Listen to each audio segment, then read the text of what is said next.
Денеска првото утринско кафе во пријатна атмосфера го пиеме со професор Јасминка Делова-Силјанова, која е бохемист и преведувач од чешки јазик на катедрата за славистика.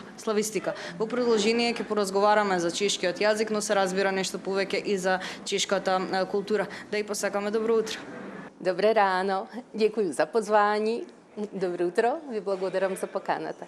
Веднаш започнавте со чешкиот јазик, секако ќе говориме и за тоа, но најпрво сакам да слушнеме нешто повеќе за вашето вообичаено утро. Како изгледа?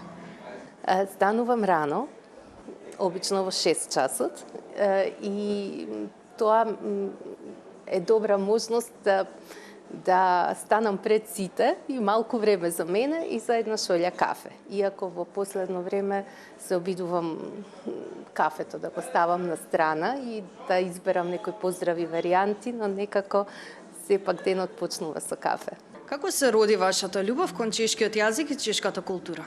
Мојата приказна со чешкиот јазик е навистина интересна, бидејќи е, да речам, случајна. Кога дојде време да се запишам на факултет, а сакав многу да учам јазици, сепак одбрав македонски јазик, затоа што сакав да биде тоа основа врз која ќе ги градам своите познавања за друг јазик.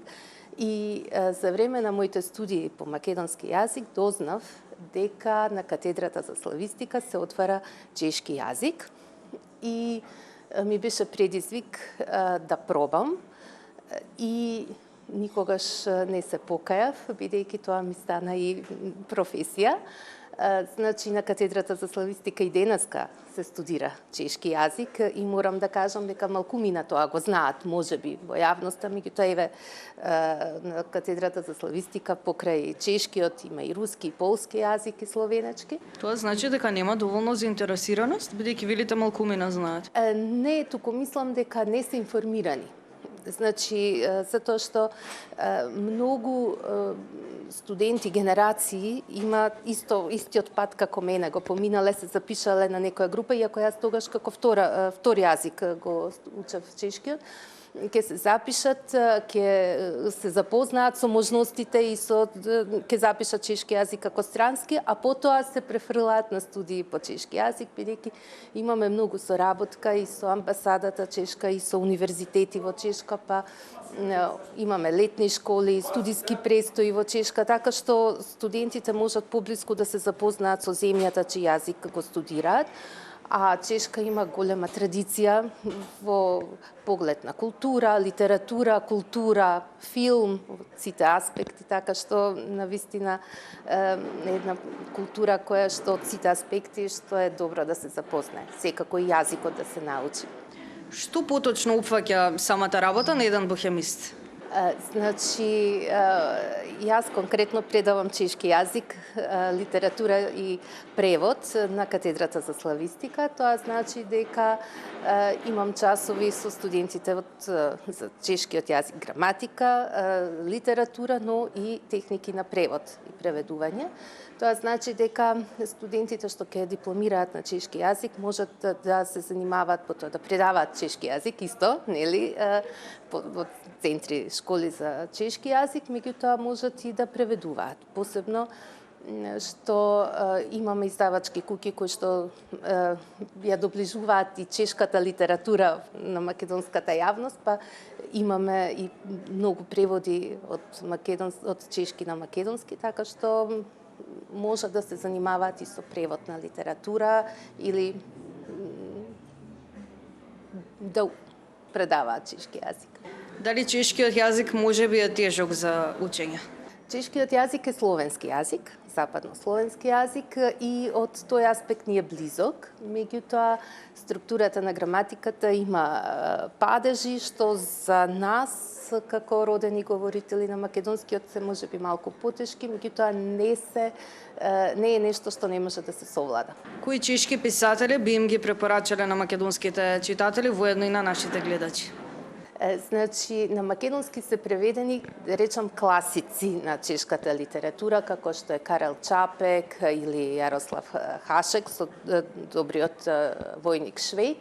Мене е омилена писателка и која што не само што ја читам, туку и ја преведувам, е Петра Соукопова, па тука е нештата за кои дојде време. Петра Соукопова, од неа е исто најдоброто за сите, и има уште две книги од истата писателка кои што сега не се тука, така што Петра Соукопова навистина ја препорачувам.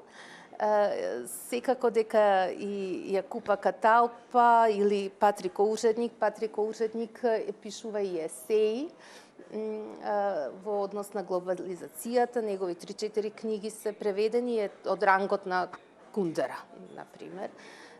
Така што исто Ирси Хаичек го препорачувам од современите чешки писатели кои што навистина има прекрасен израз јазичен, така што навистина препорачувам да се прочита и чешка литература, бидејќи може да отвори нови видици, нов поглед на свет и да се види нешто различно од она што е тренд, например, само на некои англо-американски писатели, да речам така, што убаво е како позитивен предизвик да се прочита и нешто од чешката литература. Овие дела кои што ги донесовте токму овде се преведени токму од вас, но верувам дека не се единствените. Не се, имам повеќе од 20 преводи, ова се вака што ги имав при рака да ги донесам и навистина голем предизвик е да се преведува чешката литература или воопшто да се преведе едно уметничко дело.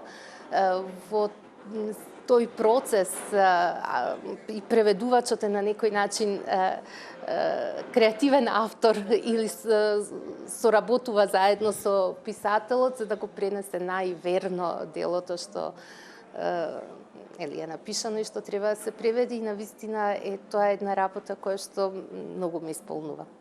Пред самиот крај ќе прашам и колку е застапена генерално бохемистиката кај нас? Значи, од 2018 година веќе на катедрата за славистика чешкиот јазик може да се студира како главен предмет, иако не отвараме секоја година студии, отвараме на 3 или на 4 години, така што еве сега иднава година ќе отвориме студиска група за чешки јазик како главен, иако чешкиот јазик на нашиот универзитет, на нашиот факултет се изучува уште од самиот почеток и дури чешкиот лектор, како роден говорител, е првиот странски лектор на нашиот факултет. И сега имаме роден говорител лектор покрај значи покрај редовниот професор на катедрата, така што студентите директно се запознаваат со јазикот, со културата и од роден говорител, така што имаме долга традиција на бохемистиката на нашиот факултет кај нас. Ви благодарам многу за одвоеното време, навистина ми беше драго за овој утренски разговор и се надевам дека и во иднина ќе можеме да поразговараме подетално за чешката култура, но воедно и за чешкиот јазик. Ви благодарам за поканата, беше мощно пријатен разговор и посебно моја омилена тема.